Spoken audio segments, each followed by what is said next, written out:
Good morning everyone. इसके पहले हम लोगों ने बेसिक साइंस का जो है दो पार्ट देख चुके हैं। ये हमारा तीसरा पार्ट होने वाला है और ये फास्ट ट्रैक रिवीजन है। आई प्रॉमिस यू, अगर आपने जो है चीज़ें कभी ना कभी पढ़ी हैं और आप जो है इसको एक 1.5x पे या नॉर्मली देख डालते हैं तो कंफर्म है आपका पूरा रिवीजन हो जाएगा। और ये बेस्ट मेथड है कि आप जो है चीज़ों को रिवाइज कर लें। ठीक है, तो उसी में हम आगे बढ़ते हैं। उसके बाद वाले लेक्चर के बाद ये तीसरा लेक्चर हो रहा है, इसमें हम पढ़ेंगे उसके आगे की चीज़ें जो कि हमारे पास हैं। पहला पॉइंट है जो हमारे पास है करंट डेंसिटी। हम वहाँ में करंट वगैरह सारी चीज़ें देख लिए थे। इसमें हम करंट डेंसिटी के विषय में आगे पढ़ेंगे कि करंट डेंसिटी क्या होती है। CU करंट डेंसिटी, ठीक है। करंट डेंसिटी जिसको हम हिंदी में बोलते हैं आपके पास, यानी करंट मतलब धारा घनत्व, ठीक है। धारा घनत्व, ये मेरे पास हमें इसको देखना है कि करंट डेंसिटी यानी कि धारा घनत्व तो होता क्या है। ठीक है, सपोज दैट मान लीजिए ये हमारे पास एक चालक है, यानी कि मेरे पास कंडक्टर है। ठीक है, कोई भी कंडक्टर हो गया। अब इस पॉइंट पर किसी एक समथिंग पॉइंट पर मान लेते हैं हमें ये एक पॉइंट लेना है। इस पॉइंट पर अगर हमें ये इसके क्रॉस, जैसे मान लीजिए मेरे पास ये है और मुझे इस पॉइंट पर इसके पूरे ये इस पॉइंट है, ये पॉइंट है, तो इस पॉइंट पर मुझे कितनी ये क्रॉस सेक्शन एरिया देखिए, या मतलब ये देखिए, मान लीजिए इस पॉइंट पे हमें पता करना है कितनी धारा जा रही है इस पॉइंट पर। तो इस पॉइंट से होकर यहाँ इस पॉइंट से, ठीक है, इस पॉइंट से होकर इसमें जितनी भी धारा गुजरेगी, जितनी भी करंट जाएगी, उस पॉइंट पर हम कहेंगे इसकी करंट डेंसिटी इतनी है। ठीक है, अरे मान लीजिए, समझ लीजिए यार, इसमें देखिए, अब जैसे मान लो इस पॉइंट है मेरे पास, इसका क्रॉस सेक्शन एरिया देखना है यहाँ पे पूरा, इस एरिया से इस पॉइंट पर इस एक चालक है, चालक के इस पॉइंट से, इस पॉइंट मतलब ये पूरा क्रॉस सेक्शन एरिया की बात हो रही है, ऐसा मत समझ लीजिए ऊपरी वाला पॉइंट, मतलब पूरा क्रॉस सेक्शन एरिया की। ठीक है, तो इस पॉइंट से इस पूरे क्रॉस सेक्शन एरिया से, यानी कि जितने भी करंट पास होंगी, जितना करंट पास होगा, तो हम कहेंगे इस पॉइंट पर क्या है, उस धारा घनत्व उतना ही है, इस चालक का धारा घनत्व इतना ही है। तो मतलब धारा घनत्व को रिप्रेजेंट किससे कहते हैं, हम लोग इसे J से रिप्रेजेंट करते हैं, और J इक्वल टू क्या होता है, ये होता है I/A। फिर से मैं समझाना चाहूँगा इसमें क्या होता है। किसी चालक में, ठीक है, किसी चालक में किसी बिंदु के चारों ओर, किसी बिंदु, ये बिंदु है, यानी इस बिंदु के चारों ओर क्या होते हैं, अभिलंबोत क्षेत्रफल, मतलब कि क्या होता है, क्रॉस सेक्शन एरिया से अभिलंबोत क्षेत्रफल से इस प्रकार से, ठीक है, पास होने वाली जो धारा है उस बिंदु पर हमें क्या कहलाती है, इस चालक की धारा घनत्व कहलाती है। ठीक है, आई होप आप समझ रहे हैं। और इसका फार्मूला धारा घनत्व का J इक्वल टू क्या होता है, I/A होता है। अब क्रॉस, अरे खुद ही दिख रहा है आपको यार, A मतलब एरिया, किसका एरिया, क्रॉस सेक्शन एरिया का क्या जाएगा, I मतलब करंट जाएगा। तो इस क्रॉस सेक्शन एरिया, किसी पॉइंट पर किसी क्रॉस सेक्शन एरिया से जितना करंट पास होगा वही हमारे पास क्या होता है, करंट डेंसिटी होती है, यानी कि धारा घनत्व होती है। ठीक है, तो धारा घनत्व इसका यूनिट लिख लेते हैं। यूनिट क्या निकल के आएगी मेरे पास, I का आपको पता है एम्पियर होता है, और A फॉर एरिया मतलब मीटर स्क्वायर होगा। ठीक है, क्या होगा, मीटर स्क्वायर। तो इसका जो यूनिट निकल के आएगी एम्पियर प्रति मीटर स्क्वायर, इसकी यूनिट निकल के आएगी। ठीक है, आप चाहे तो यहाँ पे वो भी निकाल सकते हैं, इसकी डायमेंशन। हमें दो चीज़ें नहीं छोड़नी है, मैंने पहले ही बताया आपको, एक तो डायमेंशन नहीं छोड़नी है और दूसरी यूनिट नहीं छोड़नी है, क्योंकि ये सारी चीज़ें पूछी जाती हैं। ठीक है, तो डायमेंशन कैसे निकालेंगे, एम्पियर। ठीक है, तो एम्पियर का क्या होता है, ए होता है। ठीक है, और मीटर क्या क्या होता है, मीटर का होता है एल स्क्वायर। तो मेरे पास टोटल निकल के क्या आ गया, विमा डायमेंशन ए, एल ऊपर जाएगा माइनस का, एल माइनस का 2, तो इसकी डायमेंशन निकल के चली आएगी। ठीक है, आई होप आपको क्लियर हुआ होगा कि मेरे पास करंट डेंसिटी होता क्या है। ठीक है, एक मिनट के लिए मैं इसको सेट कर लेता हूँ, ये थोड़ा सा ऊपर नीचे हो रहा। ठीक है, अब ठीक है, दिख रहा है, नहीं तो ये थोड़ा सा कट रहा था यहाँ पे। ठीक है, तो हम लोगों ने जान लिया कि करंट डेंसिटी होती क्या है, यानी कि, ठीक है, कि करंट डेंसिटी होती क्या है। अब हम ये भी जान लेते हैं कि ये जो है एक वेक्टर क्वांटिटी है कि नहीं है। ठीक है, वेक्टर है कि स्केलर है, तो भैया ये वेक्टर एक क्वांटिटी है, ये क्या है, एक सदिश राशि है। ठीक है, तो आप याद रखे रहेंगे कि करंट डेंसिटी के विषय में मैंने क्या बताया, करंट डेंसिटी क्या है कि किसी भी कंडक्टर में, किसी भी कंडक्टर में किसी पॉइंट चार्ज, किसी पॉइंट पर उसके क्रॉस सेक्शन एरिया से, कि ये पॉइंट है, इस पॉइंट पर इसके क्रॉस सेक्शन एरिया से जितना करंट पास करेगा उस पॉइंट पर क्या होगी, उसका क्या होगा, करंट डेंसिटी होगा, उस पॉइंट पे उसका ऊर्जा घनत्व होगा, ठीक है, सॉरी धारा घनत्व होगा। तो जे इक्वल, इसको रिप्रेजेंट किसे कहते हैं, जे से, जे इक्वल टू क्या होता है, आई बाई ए होता है। फिर मैंने बताया कि आई का मतलब क्या होता है, एम्पीयर, इसका यूनिट देख लेते हैं, इसकी यूनिट आई मतलब एम्पीयर, ए मतलब मीटर स्क्वायर, एरिया है मीटर स्क्वायर, तो एम्पीयर पर मीटर स्क्वायर इसका क्या आ जाएगा, यूनिट आ जाएगा। फिर मैंने बताया इसकी डायमेंशन क्या होती है, डायमेंशन हम कैसे निकालेंगे, एम्पीयर का क्या होता है, ए होता है, मीटर का क्या होता है, एल स्क्वायर होता है, तो एल स्क्वायर नीचे ऊपर जाएगा, एल स्क्वायर माइनस का 2 आ जाएगा, तो ए एल माइनस का 2 आ जाएगा। फिर मैंने आपको बताया कि ये वेक्टर क्वांटिटी एक स्केलर है, फिर मैंने बताया कि ये वेक्टर क्वांटिटी है, ठीक है, यानी कि एक सदिश राशि है, ठीक है।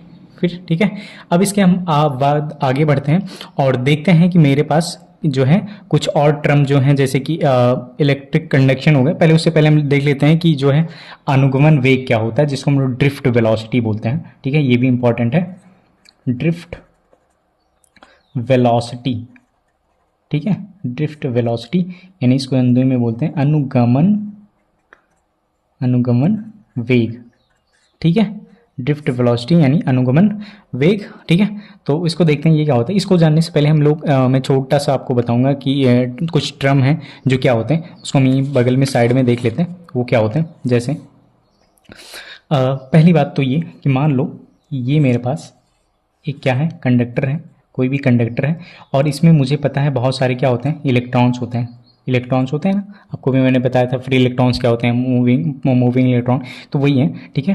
तो ये इलेक्ट्रॉन्स है, और आपको पता है कि ये इलेक्ट्रॉन कहीं ना कहीं आपस में रैंडम मोशन करते रहते, रैंडम गति करते रहते हैं, मतलब आपस में ऐसे चलते रहते हैं, ठीक है, ऐसे चलते रहते हैं। तो ये नहीं कहने का मतलब ये एक मोशन करते रहते हैं, एक दिशा में, या ऐसे कहीं ना कहीं एक दिशा में, या फिर रैंडमली मोशन करते रहते हैं, गति करते रहते हैं। तो ये आपस में टकराते हैं, ये एक इलेक्ट्रॉन दूसरे इलेक्ट्रॉन से टकराता है, दूसरे इलेक्ट्रॉन तीसरे इलेक्ट्रॉन से टकराता है, तो इनकी आपस में टक्कर होती है, ठीक है। तो इनकी क्या होती है, आपस में टक्कर होती है। ये पॉइंट इंपॉर्टेंट है, आप में जब रेजिस्टेंस पढ़ेंगे तो आपको समझ में आएगा ये कितना इंपॉर्टेंट है। मैं भी बताऊंगा अभी, बट आप 1 मिनट के लिए शांति से देखते जाइए क्या है। ये इलेक्ट्रॉन है, ये भी इलेक्ट्रॉन है, ये इलेक्ट्रॉन आपस में गति करते हैं, तो इससे ये इलेक्ट्रॉन इससे टकराएगा, फिर ये इलेक्ट्रॉन तीसरे इलेक्ट्रॉन से टकराएगा, इससे टकराएगा, हो सकता है ये इलेक्ट्रॉन इससे टकराए। तो 2 इलेक्ट्रॉन, ध्यान सुनिए मेरी बात, 2 इलेक्ट्रॉनों का आपस में जो टक्कर का, 2 इलेक्ट्रॉनों की, जैसे ये इलेक्ट्रॉन इससे टकरा, ये वाला इलेक्ट्रॉन इससे टकरा, तो इलेक्ट्रॉनों का आपस में जो टक्कर है, ठीक है, 2 टक्करों के बीच का जो समय है, जैसे यहाँ ये वाला इससे टकरा है, फिर ये वाला इससे टकरा, तो 2 टक्कर हो गए। तो 2 टक्करों के बीच का जो औसत समय है, जो एवरेज टाइम है, उसको हम लोग बोलते हैं श्रांति काल। ये इंपॉर्टेंट है भाई साहब, ठीक है, श्रांति काल, ठीक है। इसको हम लोग रिप्रेजेंट किससे करते हैं, टाउ से रिप्रेजेंट करते हैं, ठीक है। टाउ ऐसे बनता है, ऐसे करके टाउ बनता है। इसको इंग्लिश में बोलते हैं रिलैक्सेशन टाइम, रिलैक्सेशन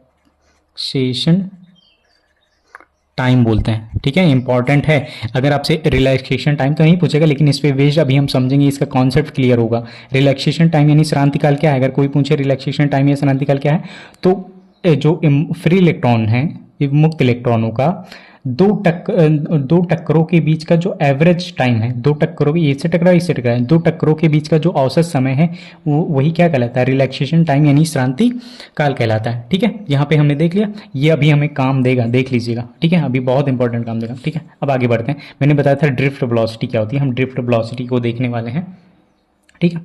तो ये मान लेते हैं एक चालक है, ठीक है, और हमने एक बैटरी लगा दी प्लस, और यहाँ पे माइनस, ठीक है, मैंने एक बैटरी लगा दी, ठीक है। अब आपको होगा क्या, अगर ये कोई कंडक्टर है, ठीक है, ये कोई क्या है, एक चालक है, तो अगर बैटरी लगा दी तो इसके सिरों पर यहाँ पे प्लस आ जाएगा और यहाँ पे क्या आ जाएगा, माइनस में आ जाएगा। और आपको पता है कि इसमें क्या होते हैं, इलेक्ट्रॉन्स होते हैं, किसमें, उस कंडक्टर में क्या है, इलेक्ट्रॉन है। तो अब मैंने जब आपको पार्ट 1 पढ़ाया था, तो उसमें मैंने बताया था कि जो इलेक्ट्रॉन्स का मोशन होगा, जो इलेक्ट्रॉन्स होगा, वो हमेशा करंट के अपोजिट डायरेक्शन में चलेंगे। यानी अगर करंट प्लस से माइनस की तरफ जा रहा है, यानी प्लस साइड से जा रहा है, तो यानी ये करंट किधर से तरफ जा रहा है, इस तरफ जा रहा है, करंट इस तरफ से जा रहा है क्योंकि प्लस साइड है। तो इलेक्ट्रॉन का मोशन क्या होगा, इस डायरेक्शन में होगा। इलेक्ट्रॉन इस डायरेक्शन में मोशन करेंगे कि नहीं करेंगे, बिल्कुल करेंगे। इलेक्ट्रॉन अपोजिट डायरेक्शन में, करंट के अपोजिट डायरेक्शन में मोशन करें, यानी ये इलेक्ट्रॉन एक दिशा में, ये सारे इलेक्ट्रॉन, ऐसा क्यों हुआ, ऐसा इसलिए हुआ क्योंकि हमने इसके सिरों पर वोल्टेज अप्लाई कर दिया। जब वोल्टेज अप्लाई यानी प्लस माइनस, तो इसमें एक इलेक्ट्रिक फील्ड जनरेट हुई। इलेक्ट्रिक फील्ड आपको पता है, इलेक्ट्रिक फील्ड हमेशा प्लस से कहाँ की तरफ चलती है, माइनस बाहर जो इलेक्ट्रिक फील्ड जनरेट हुई, इसमें इलेक्ट्रिक फील्ड जो जनरेट हुई है प्लस है माइनस है, तो इलेक्ट्रिक फील्ड प्लस से कहाँ की तरफ जनरेट होगी, माइनस की तरफ जनरेट होगी। और वहीं इलेक्ट्रॉन अपोजिट डायरेक्शन में जाएंगे, अपोजिट डायरेक्शन मतलब माइनस से प्लस की तरफ जाएंगे, इधर यही इलेक्ट्रिक फील्ड के अपोजिट डायरेक्शन में इलेक्ट्रॉन को मूवमेंट होगा। तो जब कई से ये सारे इलेक्ट्रॉन एक दिशीय गति करते हैं, एक साथ एक दिशीय एक दिशा में, यानी कि ये सारे इलेक्ट्रॉन एक दिशा में क्या करते हैं, रैंडमली गति करते हैं। ये रैंडमली गति करते हैं तो उनकी जो स्पीड होती है, जो गति होती है, वही हमारे पास क्या कहलाती है, उन इलेक्ट्रॉनों की ड्रिफ्ट वेलोसिटी कहलाती है, यानी अनुगमन वेग कहलाता है। फिर से आप सुनिए कि ये सारे इलेक्ट्रॉन वैद्युत क्षेत्र के प्रभाव में क्या करते हैं, एक दिशा में वैद्युत क्षेत्र के विपरीत एक दिशा में क्या करते हैं, गति करते हैं। तो जो इनका इन इलेक्ट्रॉनों का जो वेग होता है वही क्या कहलाता है, अनुगमन वेग कहलाता है। समझ रहे होंगे आप कॉन्सेप्ट से यार। देखो प्लस इलेक्ट्रिक फील्ड अप्लाई किया मैंने, तो प्लस से माइनस की तरफ होगी, इलेक्ट्रॉन इस डायरेक्शन में गति करते, तो जो सारे इलेक्ट्रॉन एक दिशा में इस तरफ गति कर रहे हैं वही इलेक्ट्रॉनों को क्या कहलाएगा, क्या कहलाएगा, अनुगमन वेग कहलाएगा। ठीक है, तो ये हुआ मेरे पास कॉन्सेप्ट क्लियर अनुगमन वेग का। ठीक है, अगर हम यहाँ से इसका फार्मूला देखना चाहें तो इसका तो डेरिवेशन आता है, बट हम लोग डेरिवेशन पे नहीं पढ़ने वाले हैं क्योंकि हमारे एग्जाम में डेरिवेशन नहीं पूछा जाने वाला है। ठीक है, तो इसका फार्मूला जो होता है VD = होता है I/A/N/E। अब मैं यहाँ पे आपको कॉन्सेप्ट समझा रहा हूँ कि ये एक्चुअली में है क्या। ठीक है, तो VD फॉर यही है आपका ड्रिफ्ट वेलोसिटी यानी कि अनुगमन वेग, गमन वेग, यही आपका अनुगमन वेग है। ये इसी को अपवाह वेग भी बोलते हैं, अपवाह वेग। ठीक है, अपवाह वेग। तो ये आपका क्या है, VD यानी कि ड्रिफ्ट वेलोसिटी। फार्मूला क्या होगा इसका, VD = I/A/N/E। I मतलब करंट, इसमें ये जितना करंट इसमें जा रहा होगा वही यहाँ पे करंट लिया गया है। और A फॉर क्या है, ये क्रॉस सेक्शन एरिया, देख रहे हैं आप, इस क्रॉस सेक्शन एरिया से जितना इलेक्ट्रॉन पास हो रहा है ना, वही बात हुई कि A for electron, A for cross section area की बात हो रही, N for number of, E for electron, number of electron, NE मतलब नंबर ऑफ इलेक्ट्रॉन। यहाँ पे जितने नंबर ऑफ इलेक्ट्रॉन गति कर रहे होंगे यानी मूविंग पार्टिकल में होंगे, यानी मूव कर रहे होंगे। ए फॉर, अब तो आपको समझ में आ रहा होगा ये पार्ट क्या लिखा गया यहाँ से। ठीक है, फिर से समझाएं। देखो क्या है कि जब मैंने प्लस है माइनस है, यहाँ पे प्लस है माइनस है, इलेक्ट्रिक फील्ड अप्लाई हुई, तो प्लस से माइनस की तरफ, तो इलेक्ट्रॉन कहाँ चलेंगे, उल्टा चलेंगे, माइनस से प्लस की तरफ, तो इलेक्ट्रॉन का मोशन हुआ। यही जो इलेक्ट्रॉनों का मोशन है एक तरफ, वही क्या कहला है, अनुगमन वेग, ड्रिफ्ट वेलोसिटी कहला रहा है। इसका फार्मूला VD = क्या होता है, I/A/N/E होता है। I for electron, I for current, यहाँ पे जितना करंट जनरेट हुआ होगा I, और A फॉर ये क्रॉस सेक्शन एरिया से जितने इलेक्ट्रॉन जा रहे होंगे। ठीक है, वही बात हुई, एरिया नंबर ऑफ इलेक्ट्रॉन। ठीक है, तो ये यहाँ पे मेरे पास निकल के आ गया। अब यहाँ पे आप इसका जो है ये मेरे पास कह सकते हैं कि अगर यहाँ पे आप इसका यूनिट लिखने चाहें ड्रिफ्ट वेलोसिटी, तो वेलोसिटी की तो हम लोग क्या बोलते हैं, ठीक है, वेलोसिटी की तो यही बोलेंगे ना। ठीक है, तो ये बोलेंगे इसका I मतलब करंट, करंट मतलब एम्पियर। ठीक है, एम्पियर। A फॉर उसका एरिया मतलब मीटर स्क्वायर। ठीक है, मीटर स्क्वायर, तो मीटर एम्पियर प्रति मीटर स्क्वायर ड्रिफ्ट वेलोसिटी। ठीक है, तो आई होप आपको ये भी समझ में आया होगा। ठीक है, अब हम आगे की तरफ बढ़ते हैं और देखते हैं कि थोड़ा रेजिस्टेंस के विषय में चालकता क्या होती है। ठीक है, ये सब भी पे वेस्ट अधिकतर क्वेश्चन पूछे जाते थे, लेकिन यहाँ पे भी आप सबको ये याद रखना है कि VD = I/A/N/E। इसमें मैं थोड़ा सा और बता दूं कि जैसे VD = क्या होता है, VD = मैंने क्या लिखा, I/A/N/E लिखा, और हमने इसी के पहले जस्ट क्या पढ़ के आ रहे हैं, देख रहे हो आपको, करंट डेंसिटी। ठीक है, यानी कि करंट डेंसिटी पढ़ के आ रहे हैं, और इसका मैंने फार्मूला आपको बताया था, J = क्या होता है, I/A होता है। तो यहाँ पे आप देखिए, यहाँ पे भी तो I/A लिखा है, I बाई क्या लिखा है, A लिखा है, तो VD = फार्मूला और क्या बना, I/A की जगह J लिख सकता हूँ। J मतलब, अरे यार ये देखिए ना, बताया ना, J = क्या, I/A, तो I/A की जगह मैं J लिख सकता हूँ, नीचे NE पहले से, तो NE, तो यानी कहीं कहीं A भी फार्मूला रिलेशन बन सकता है कि अगर हमको ऊर्जा यानी करंट डेंसिटी दे रखी हो और ड्रिफ्ट वेलोसिटी पूछे तब भी हम निकाल सकते हैं। तो VD = J/NE, ये भी कहीं ना कहीं एक फार्मूला बनेगा। ठीक है, या इसी को थोड़ा सा क्रॉस कर दो तो J बराबर क्या हो जाएगा, VD × नंबर ऑफ इलेक्ट्रॉन हो जाएगा। ठीक है, अब हम आगे बढ़ते हैं और चीज़ों को देखते हैं। ठीक है, इसके बाद हम लोग रेजिस्टेंस देखना था हमें, बट मैंने आपको रेजिस्टेंस का एक अलग से टॉपिक प्रोवाइड करा दिया है क्योंकि वो मोस्ट इंपॉर्टेंट है, लेकिन मैंने उसमें एक पॉइंट मैंने नहीं पढ़ाया था, इसलिए नहीं पढ़ाया था क्योंकि वो थोड़ा सा हाइयर लेवल पड़ जाता है। ठीक है, आपको पॉइंट टू पॉइंट देखना था, बट मैं उस पॉइंट को यहाँ पे कंसीडर कर लेता हूँ। ठीक है, ताकि इंक्लूड हो जाए, अगर पूछेगा भी तो भी नहीं बचेगा। ठीक है, अब मैंने उस चैप्टर में आपको पढ़ाया था कि कहीं ना कहीं R = क्या होता है, R = होता है या फिर इसको पढ़ लीजिए, आर इक्वल टू क्या होता है V Y, I equal to क्या होता है, यहाँ से हमने ये देखो मैंने क्या पढ़ा था, ओम का नियम पढ़ा था ना कि v इक्वल टू प्रोपोर्शनल होता है आई के, तो v इक्वल टू क्या हो जाता है आर आई आ जाता है। ठीक है, तो यहाँ से हमने r इक्वल टू क्या होता है v और नीचे i चला जाएगा v वाई आई। तो ये हम लोगों ने पढ़ चुका था, मैं इस पर ज़्यादा लेक्चर नहीं, मैं इस पर ज़्यादा डिटेल में नहीं समझाऊंगा। ठीक है, बट मैं रफली बता दे रहा हूँ तो हमने क्या क्या पढ़ा था। और यहाँ से हमने एक रो इक्वल टू किया था, रो इक्वल टू क्या पढ़ा था आर ए बाई एल पढ़ा था। तो यहाँ से मैंने ये रो क्या होता था आपको याद हो तो मैंने बताया था, रो इक्वल टू क्या होता था, ये कहीं ना कहीं विशिष्ट प्रतिरोध होता था, इसको क्या बोलते थे विशिष्ट प्रतिरोध होता था। और ये मेरे लिए इंपॉर्टेंट था, बहुत ज़्यादा इंपॉर्टेंट था विशिष्ट प्रतिरोध, स्पेसिफिक रेजिस्टेंस। ठीक है, और ये फिर यहाँ से अगर हम लोग आर निकालते थे तो यहीं से आर निकाल लीजिए, तो आर इक्वल टू क्या निकल के आएगा रो फिर एल और नीचे ए। अब मैं यहाँ पे दो चीज़ें डिस्कस करूँगा, यहाँ पे ये चीज़ डिस्कस करूँगा और मैं आर का एक और फार्मूला बताऊँगा, उस पे आप दोनों चीज़ों को हम कंपेयर करके देखेंगे कि आर किन चीज़ों पर निर्भर करता है। ये मैंने पहले वीडियो में बताया था, बट ये इतना ज़्यादा इंपॉर्टेंट है कि यार इसे 2 बार पढ़ो 3 बार पढ़ो कोई फ़र्क पड़ता नहीं। ठीक है, तो इसमें आर का एक और फार्मूला हम लोग देखते हैं। आर इक्वल टू कहीं ना कहीं आर इक्वल टू होता है एम एल बाई, यहाँ पे होता है M L by A N E square tau, ये होता है।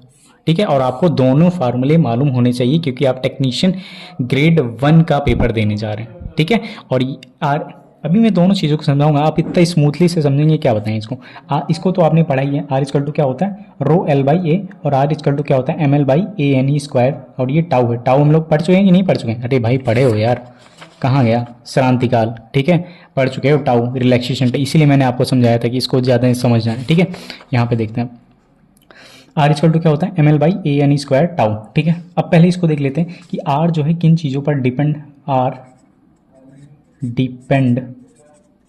ऑन, ये किन चीज़ों पर डिपेंड कर रहा है। ठीक है, पहला पॉइंट किस चीज़ पर डिपेंड कर रहा है आर, पहला जो आर है वो डिपेंडेंट है भैया, देख रहे हो आप, R is directly proportional to L, लंबाई के। ठीक है, लंबाई बढ़ाओगे, देख रहे हो डायरेक्टली प्रोपोर्शनल, लंबाई बढ़ाओगे तो ये चल नहीं रहा, लंबाई बढ़ाओगे तो क्या होगा, तो आर बढ़ेगा। देख रहे हो लंबाई बढ़ाओगे तो आर बढ़ेगा। दूसरा इसी फार्मूले से देख लेते हैं सेकंड, अगर आपने एरिया क्रॉस सेक्शन एरिया को बढ़ाया, पहले में बढ़ाने की बात बढ़ाया है तो रेजिस्टेंस क्या होगा घट जाएगा। देखो इसको बढ़ाओगे तो ये घटेगा ना, तो अगर आपने रेजिस्टेंस मतलब प्रतिरोध को बढ़ाया तो क्या होगा आर, तो प्रतिरोध, सॉरी यार मैं क्या कर रहा हूँ। ठीक है, इसको बढ़ाया क्या मतलब एरिया मतलब आपका क्षेत्रफल, अगर आपने क्षेत्रफल क्रॉस सेक्शन एरिया को बढ़ाया तो रेजिस्टेंस क्या हो जाएगा घट जाएगा, तो रेजिस्टेंस घट जाएगा। अब फिर यहाँ पे देखिए, अब इतना तो सबको पता होता है, इतना ये दोनों पॉइंट सबको पता होते हैं, सबको ये चीज़ें नहीं पता होती। तो ये आपके लिए यही कहीं ना अगर यहाँ से क्वेश्चन पहुँच जाएगा तो आपका बेनिफिट होगा। ठीक है, अगर आपने देखा है वीडियो तो ये देखो। दूसरा मैंने एल जान लिया, लेंथ ऑफ, उसके लेंथ के प्रोपोर्शनल होगा यहाँ से, तो देख रहा R is directly proportional to L और R is inversely proportional to L. चाहे अगर ये आपको याद भी नहीं होगा, लेकिन अगर ये याद होगा तो कर ले जाएंगे काम। आर किस पे डिपेंडेंट है, लेंथ पर, डायरेक्टली प्रोपोर्शनल है मतलब डायरेक्टली एल बढ़ेगा तो आर बढ़ेगा, एरिया अगर बढ़ेगा तो आर क्या हो जाएगा कम हो जाएगा। लेकिन यहाँ से दो चीज़ें इंपॉर्टेंट हैं, एक तो यहाँ पे नंबर ऑफ इलेक्ट्रॉन समझ लो या फिर टाउ समझ लो, ये टाउ ज़्यादा इंपॉर्टेंट है। टॉर्क मतलब मैंने बताया था आपको, इसको क्या बोलते हो श्रांतिकाल बोलते हो, श्रांतिकाल। और ये होता क्या था, दो इलेक्ट्रॉनों के बीच की टक्करों का औसत समय, याद आया कुछ, दो इलेक्ट्रॉनों के बीच की टक्करों का औसत समय। तो अब क्वेश्चन तीसरा ये पूछा था टेम्परेचर पर आर का टी पर प्रभाव, टी मतलब प्रभाव मतलब टेम्परेचर पर क्या प्रभाव पड़ेगा, टेम्परेचर बढ़ाओगे तो क्या होगा। तो आप सोचो, अगर आप ये सोचो कि मतलब ये मेरे पास एक चालक है और मैं अगर इसमें टेम्परेचर बढ़ा रहा हूँ, मतलब इसको हीट कर रहा हूँ, टेम्परेचर बढ़ा रहा हूँ, तो इसमें जो इलेक्ट्रॉन्स होंगे वो ज़्यादा तेज़ गति करेंगे कि नहीं करेंगे। अरे भाई जब टेम्परेचर बढ़ाओगे तो इलेक्ट्रॉनों का मोशन तेज़ होगा, और जब इलेक्ट्रॉनों का मोशन तेज़ होगा तो क्या होगा, इनके बीच का जो टक्कर है वो जो आराम से हो रहा था, जो धीरे धीरे हो रहा था वो फास्ट होगा, और जब फास्ट होगा, जब टक्कर तेज़ होंगे तो टक्कर के बीच का जो समय होगा वो कम हो जाएगा। होगा कि नहीं होगा? वही तो था। टक्करों के बीच का समय हम लोग श्रांतिकाल को क्या बोलते थे? श्रांतिकाल को यही तो बोलते थे, दो टक्करों के बीच का औसत समय। और सोचो जब हम लोग टेम्परेचर इंक्रीज करेंगे, टेम्परेचर बढ़ाएंगे, तो इनके बीच का टक्कर का समय क्या हो जाएगा? कम हो जाएगा। और अगर टक्कर के बीच का समय कम हो गया तो यहाँ से देखो, अगर टक्करों के बीच का समय कम होगा, अगर ये कम हो जाएगा तो रेजिस्टेंस बढ़ नहीं जाएगा? यानी इन्वर्सली प्रोपोर्शनल है भाई, इन्वर्सली उल्टा है। अगर इसको कम करोगे तो ये बढ़ जाएगा, इसको बढ़ाओगे तो ये कम हो जाएगा। ठीक है, यानी कि अगर ये श्रांतिकाल कम हो रहा है, अरे भाई दो टक्करों के बीच का औसत समय कम हो रहा है, टेम्परेचर बढ़ाओगे, तेज मोशन होगा, तेज मोशन होगा, टक्करों के बीच का समय कम होगा। और टक्करों के बीच का अगर समय कम होगा तो रेजिस्टेंस क्या हो जाएगा? इंक्रीज कर जाएगा। इसीलिए आप सब रट लेते हैं, क्या रट लेते हैं कि अगर टेम्परेचर बढ़ाओगे, अगर ताप बढ़ेगा तो, अगर टेम्परेचर बढ़ाओगे, ठीक है, तो रेजिस्टेंस यानी कि प्रतिरोध क्या हो जाएगा? बढ़ेगा। और बढ़ेगा क्यों? क्योंकि उनके टक्करों के बीच का समय कम हो रहा है। टक्करों के बीच का समय कम हो जाएगा, देख रहे हो, टक्करों के बीच का समय कम हो जाएगा तो रेजिस्टेंस बढ़ जाएगा। हम लोग डायरेक्टली रट लेते थे कि जो है टेम्परेचर बढ़ाने पर प्रतिरोध बढ़ेगा, लेकिन नहीं, अब आपको ये फार्मूला याद रखना है। ठीक है, यहाँ से हम लोगों ने ये भी देख लिया, मैंने यही टॉपिक छोड़ा था, ठीक है, आपको समझाने के लिए। ठीक है, तो आई होप ये भी क्लियर हो गया होगा। हम आगे बढ़ते हैं और देखते हैं कि वैद्युत चालकता क्या होती है। ठीक है, वैद्युत चालकता क्या होती है? वैद्युत चालकता, जिसको हम लोग इलेक्ट्रिक कंडक्टिविटी कहते हैं, कंडक्टिविटी। ठीक है, ये क्या होता है?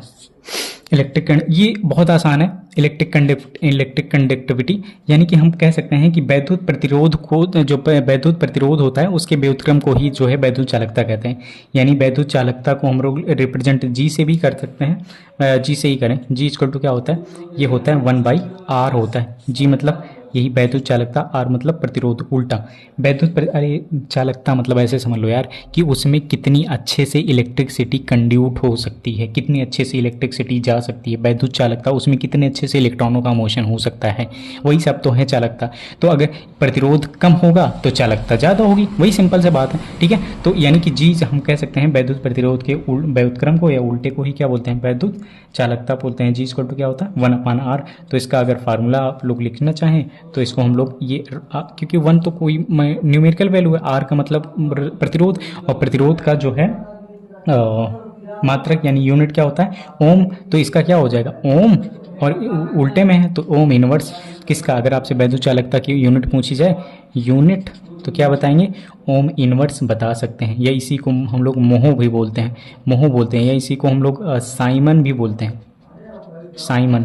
तो ये तीनों यूनिट आप याद रखिएगा वैद्युत चालकता की, ओम इनवर्स, मोह या साइमन। ठीक है, तो भाई साहब क्लियर हुआ? इतने पॉइंट मैंने बता दिया आपको। ठीक है, अब आगे बढ़ते हैं और देखते हैं।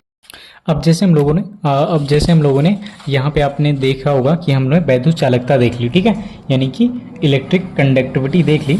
इसमें हम लोग थोड़ा सा आगे और देख लेते हैं, चाहे तो नहीं देखते हैं यार, रहने देते हैं, क्योंकि आप सबको मैंने रेजिस्टेंस पढ़ाया है और जितनी भी चीज़ें रेजिस्टेंस में होंगी सभी जो हैं वैद्युत चालकता की उल्टी होंगी। मतलब जो भी चीज़ रेजिस्टेंस में है, उसी का उल्टा कुछ भी कर देंगे, चाहे वो डायमेंशन हो, डायमेंशन का उल्टा कर देंगे, रेजिस्टेंस के डायमेंशन का यानी बीमा का उल्टा कर देंगे तो वैद्युत चालकता की बीमा आ जाएगी। अगर आप इसका मात्रक तो मैंने बता ही दिया, ये सारे होते हैं, जो भी रेजिस्टेंस में पड़ा उसका उल्टा कर देंगे तो वैद्युत चालकता ही होगी कहीं ना कहीं, वैद्युत चालकता के विषय में बताएंगे। ठीक है, अब ऐसे ही हमें और देखना है वैद्युत चालकता, और एक है तो विशिष्ट चालकता, इसको भी देख लेते हैं। विशिष्ट चालकता ये क्या होती है, इसको भी देख लेते हैं, यानी कि स्पेसिफिक कंडक्टिविटी,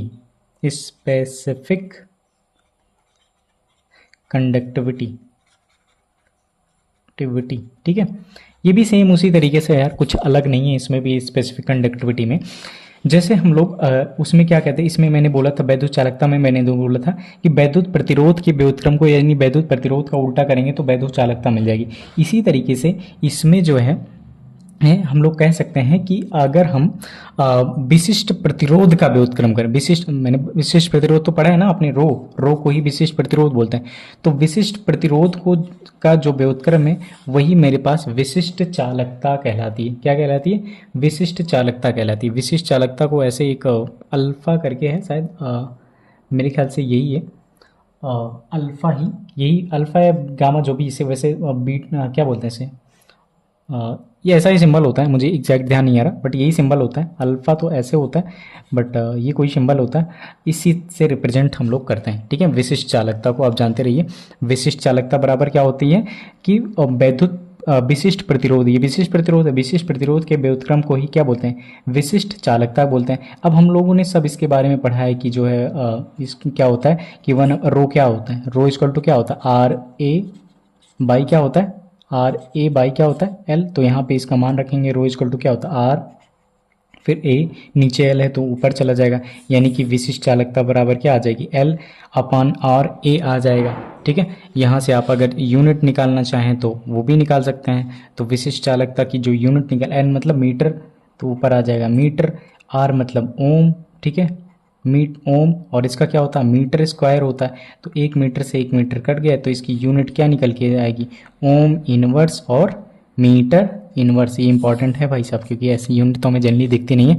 तो अगर आपसे विशिष्ट चालकता, ठीक है, अगर आपसे विशिष्ट चालकता पूछी जाए कि विशिष्ट चालकता का फार्मूला क्या होता है या क्या होता है, तो हम बताएंगे विशिष्ट प्रतिरोध के व्युत्क्रम को ही क्या बोलते हैं, विशिष्ट चालकता बोलते हैं। और अगर इसकी यूनिट पूछी जाए, ये यूनिट है, अगर इससे आपका मात्रक पूछा जाए तो मात्रक क्या होता है, ओम इनवर्स मीटर इनवर्स, इसका क्या होता है, मात्रक होता है। और वी में सूत्र कंसिडर कर लेंगे आप, वी में सूत्र वैसे आप सबको पता होगा, यहाँ पे निकाल सकते हैं, मैंने कई बार निकाला, बट मैं डायरेक्ट वी में सूत्र इसका लिख देता हूँ। इसका जो डायमेंशन होता है, डायमेंशन जो होता है वो क्या होता है, यानी बी में सूत्र क्या होता है, एम इनवर्स एल माइनस का 3, फिर इसके बाद टी की पावर 3 ए स्क्वायर, ये इसका वी में सूत्र हो जाता है। अब आपको रटना नहीं है यार, ठीक है, अगर आप सोचें कि आप रट लें तो रटना नहीं है, रटेंगे तो चीज़ें भूल जाएंगे। अब कहोगे आप फिर कैसे करें, इतना टाइम लगता है यार तुम आप सबको समझाने में, लेकिन क्या बताएं, इस मैं सोचता हूँ समझा ही दिया। चलो देख लेते हैं कैसे डायमेंशन निकालेंगे, कई बार बताया डायमेंशन कैसे निकालेंगे यार। ओम का निकालो, फिर मीटर का निकालो, ओम मतलब प्रतिरोध, प्रतिरोध का निकालो, उसका उल्टा कर दो मीटर, एक उसमें एल और जोड़ देना। ठीक है, तो रहने देते हैं, कर लेना आप सब। ठीक है, ये मैंने कई बार बताया, पिछले लेक्चर आपने देखा होगा, तो मैंने ओम का भी, आप प्रतिरोध का भी निकाल के बताया, मीटर का तो एल होता है, एल का यूनिवर्स कर देना, बाकी काम खत्म हो जाएगा। ठीक है, अब आगे बढ़ते हैं और देखते हैं कि एक चीज़ हमें और देखना है कि जैसे मैंने अभी अभी आपको आर इक्वल टू क्या बताया था, आर जो आर किसके प्रोपोर्शनल है, 1/टाउ के प्रोपोर्शनल है कि नहीं है, इन्वर्सली प्रोपोर्शनल था ना टाउ के, क्योंकि जैसे ये क्या था, श्रांतिकाल था, श्रांतिकाल में टक्करों के बीच का समय था, टक्करों के बीच का समय अगर हम लोग क्या करते थे, कम करते थे तो प्रतिरोध बढ़ जाता था। तो कहीं ना कहीं कम कब, टक्करों के बीच का समय कम कब होता था, जब हम लोग टेम्परेचर को इंक्रीज करते हैं, ताप को इंक्रीज करते हैं। तो कहीं ना कहीं आर का हम लोग टेम्परेचर से भी एक रिलेशन है, वो भी देख लेते हैं, तो मेरा काम आधा हो जाएगा, आधे से ज़्यादा। ठीक है, आर इक्वल टू क्या होता है, आर इक्वल टू, आर किसके प्रोपोर्शनल होता है, 1/टाउ के। तो यहाँ पे जो टेम्परेचर है, टेम्परेचर के यानी कहीं ना कहीं आर जो है टेम्परेचर पे डिपेंड है, डिपेंड कर रहा है कहीं न किसी तरीके से। तो अगर मान लें कि आर जो एक आर है वो 0 डिग्री सेल्सियस पे, 0 डिग्री सेल्सियस पे, 0 डिग्री सेल्सियस पे जो किसी भी एक कुछ भी है उसका जो प्रतिरोध है वो आर नॉट है, और T डिग्री सेल्सियस पे क्या है, आर टी है। नहीं समझ रहे, अरे मैंने मतलब ये मान लेते हैं मेरे पास दो चीज़ें हैं। ठीक है, जब 0 डिग्री सेल्सियस था तो उसका प्रतिरोध ये था, 0 डिग्री सेल्सियस पर प्रतिरोध ये था, और जब T डिग्री सेल्सियस हुआ था प्रतिरोध ये हो गया। तो मतलब यही तो मैंने लिखा है प्रतिरोध भाई साहब, जब 0 डिग्री सेल्सियस था तो प्रतिरोध ये था, जब T डिग्री सेल्सियस तो ये हो गया। तो इसमें एक रिलेशन निकल के आता है कि आर टी बराबर होगा आर नॉट 1+α_T। ये जो है ये कहीं, ये जो है इनमें एक रिलेशन होता है जिसको हम लोगों को देखना है। ठीक है, और यहाँ से क्वेश्चन बनते भी हैं, और आप सोचेंगे कि ये अल्फ़ा क्या है, अल्फ़ा जो है ये है ताप गुणांक, ये क्या है, ताप गुणांक है, यानी टेम्परेचर कॉफिशिएंट है, टेम्परेचर कॉफिशिएंट है। ठीक है, अब यहाँ पे इसको थोड़ा सा और एलिब्रेट करते हैं, आर टी इक्वल टू क्या होता है, R not 1+α_T। R T मतलब हमसे कैसे क्वेश्चन कैसे पूछेगा, देखिए कह देगा कि 0 डिग्री सेल्सियस पे टेम्परेचर है 4 ओम, ठीक है, और ताप गुणांक है कुछ दे देगा, समथिंग 1 to 4 कुछ भी दे देगा, और कहेगा 5 डिग्री सेल्सियस पे नया तापमान निकालो। तो 5T मतलब 5 डिग्री सेल्सियस, पहला रेजिस्टेंस 4 ओम दिया होगा, अल्फा का मान दिया होगा, आर टी निकालेंगे, मतलब 5 डिग्री सेल्सियस पे आपको नया प्रतिरोध निकालना पड़ेगा। बस ऐसे क्वेश्चन बनेगा। ठीक है, यहाँ से थोड़ा सा और इलेबोरेट कर लेते हैं, R T equal to R naught का अंदर गुणा कराएंगे तो आर नॉट प्लस का आर नॉट अल्फा टी। ठीक है, यहाँ से अल्फा की वैल्यू निकालते हैं, कभी कभी हमसे ताप गुणांक पूछता है तो इसलिए, तो आर टी ये आर नॉट इधर आएगा, आर टी माइनस का आर नॉट, ठीक है, बराबर क्या हो जाएगा, आर नॉट अल्फा टी। तो आर टी माइनस का आर नॉट, नीचे क्या आ जाएगा, ये आर नॉट नीचे आ जाएगा और टी भी नीचे आएगा, उधर क्या बचा अल्फ़ा, और यही अल्फ़ा की वैल्यू निकालनी। अल्फ़ा मतलब ताप गुणांक। अगर हमसे ताप गुणांक का मान पूछेगा तो R T minus R naught अपन आर नॉट टी हम लोग यहाँ से निकाल सकते हैं, ठीक है। तो ये आप याद रखिए, ये आप ये निकाल सकते हैं, कंसीडर कर सकते हैं, बट आप ये याद रखिए बस, आर टी इक्वल टू क्या होता है, R naught 1 plus alpha T होता है, ठीक है। और क्या देखना है, और जो भी हमने देखना था लगभग हमने इलेक्ट्रिसिटी के बारे में डिस्कस कर लिया है। बस अब हमें चलना है किस पे, वो जो है क्या बोलते हैं उसको, एनर्जी पे। एनर्जी मतलब वही आपको कितनी ऊर्जा खपत करनी पड़ेगी यूनिट पे, पावर पे, इन सबको देखना है। बाकी लगभग हमने करंट के रिलेटेड जितने भी पॉइंट थे, करंट, रेजिस्टेंस, वैद्युत चालकता, इन सब को देख लिया है। और यहाँ से ऊपर आपका क्वेश्चन नहीं बना। एक चीज़ और पूछता है यार, ध्यान आ गया, नहीं तो छोड़ देते हैं। 1 मिनट के लिए देखना क्या बनता है, क्वेश्चन क्या बनता है कि अगर ये पूछता है कि मान लो, ये क्वेश्चन टाइप में पूछता है, ठीक है, न्यूमेरिकल वैल्यू में पूछता है, वैसे तो नॉर्मली पूछेगा नहीं, बट एक क्वेश्चन ये पूछता है कि मान लो अगर आपका प्रतिरोध जो है 4 ओम है, कितना है, 4 ओम है। तो बताइए अगर इसकी जो लंबाई, जो प्रतिरोध मान लेते हैं, ये कोई था, ये चालक था, इसकी लंबाई मेरे पास एल थी। इसकी लंबाई कितनी थी, एल थी, और जो प्रतिरोध था आर था। अगर मैंने इसकी लंबाई को खींच करके इसकी लंबाई को 4 गुनी कर दिया, लंबाई जो है 4 गुनी कर दी, इसकी लंबाई को क्या कर दिया, 4 गुनी कर दिया जाए, तो नया प्रतिरोध क्या होगा, ये क्वेश्चन आपसे पूछ लिया। प्रतिरोध कुछ भी दिया होगा, कहेगा उसकी लंबाई मैंने 5 गुनी कर दी, 10 गुनी कर दी, 4 गुनी कर दी, तो जो नया प्रतिरोध हो वो क्या होगा। तो जब नया प्रतिरोध निकालने के लिए नया प्रतिरोध जो होगा वो हमेशा n स्क्वायर इंटू पुराना प्रतिरोध होगा। ये फार्मूला आप यूज़ करेंगे, ठीक है, ये फार्मूला आप यूज़ करेंगे। मतलब अगर पहले प्रतिरोध क्या था, 4 था, 4 ओम था, उसकी लंबाई एल थी, मैंने उसकी लंबाई को खींच करके 4 गुनी कर दी, यानी 4 एल थी। तो अब नया प्रतिरोध क्या होगा, सेम फार्मूला बनाओ, नया प्रतिरोध यानी आर जो न्यू होगा, जो आर निकलेगा वो क्या होगा, एन स्क्वायर। एन मतलब कितनी लंबाई खींच करके करी, तो 4 गुनी करी ना, तो 4 का स्क्वायर गुणे पुराना प्रतिरोध कितना था, 4। तो आर इक्वल टू 4 का स्क्वायर क्या होता है, 16 ओम, 16 चौके 64 ओम। जो नया प्रतिरोध बनेगा वो कितना बनेगा, 64 ओम का बनेगा। आई होप ये क्वेश्चन इंपॉर्टेंट, बहुत ज़्यादा स्टार यहाँ से क्वेश्चन बन सकता है कि ऐसे ही क्वेश्चन तो बनते हैं यार। एक प्रतिरोध 5 ओम है, उसकी लंबाई को हमने 2 गुना कर दिया जाए तो नया प्रतिरोध क्या होगा। तो बिल्कुल, अब फिर मैंने कहा प्रतिरोध कितना है, 5 ओम है, उसकी लंबाई को कितना कर दिया जाए, 2 गुना कर दिया जाए, तो फार्मूला क्या होगा, आर बराबर क्या होगा, एन स्क्वायर इंटू पुराना प्रतिरोध। तो R बराबर क्या हो गया, 2 गुना कर देंगे तो 2 का स्क्वायर, और पुराना प्रतिरोध 5 ओम, तो क्या निकल गया, 2 दूनी 4 गुणे 5 बराबर 20 ओम। तो नया प्रतिरोध कितना हो जाएगा, 20 ओम का, ठीक है। ये क्वेश्चन बनेगा, यहाँ से क्वेश्चन बनेगा, ठीक है। तो यहाँ से ये चीज़ क्लियर हो गया। अगर ऐसे ही एक चीज़ और पूछ सकता है, आपसे ये पूछ सकता है, अब तक मैंने सारी चीज़ें लंबाई पे चेंज कर रहे थे, क्या कर रहे थे, लंबाई पे। अब हो सकता है वो देखो, आर जो होगा, पहले ही मुझे बताया, आर जो होगा, आर इक्वल टू क्या होता है, रो एल बाई ए होता है। तो कहीं ना कहीं एल और ए से खेलना है उसको। तो ए में क्या होता है, ए का एरिया कैसे निकालते हो, ठीक है, cross section area pi R square करके आएगा ना, तो आर पे कहीं ना कहीं चीज़ें डिपेंडेंट होगी। तो अगर उसकी त्रिज्या, अब यहाँ पे हम आर से देखेंगे और एल से तो देख ही चुके, एल में लंबाई घटाए क्या करें, लंबाई 2 गुनी कर दे, लंबाई 3 गुनी कर दे, वो तो देख ही चुके हैं। अब यह क्या होगा, अगर उसकी कहें कि अगर उसके हम लोग त्रिज्या को जो है, त्रिज्या को 1/n गुनी कर दें, 1/n गुनी, 1/n कर दें, मतलब उसकी त्रिज्या को आधी कर दें, 1/4 कर दें, 1/5 कर दें, 1/6 कर दें, ऐसे करके ना 1/4 ऐसे क्वेश्चन पूछता है जनरली, कि अगर उसकी त्रिज्या जो थी, पहले त्रिज्या कुछ थी, उसकी त्रिज्या को 1/4 कर दिया जाए, आधा कर दिया जाए, तो नया प्रतिरोध क्या होगा। तो जो फार्मूला निकल के आएगा नया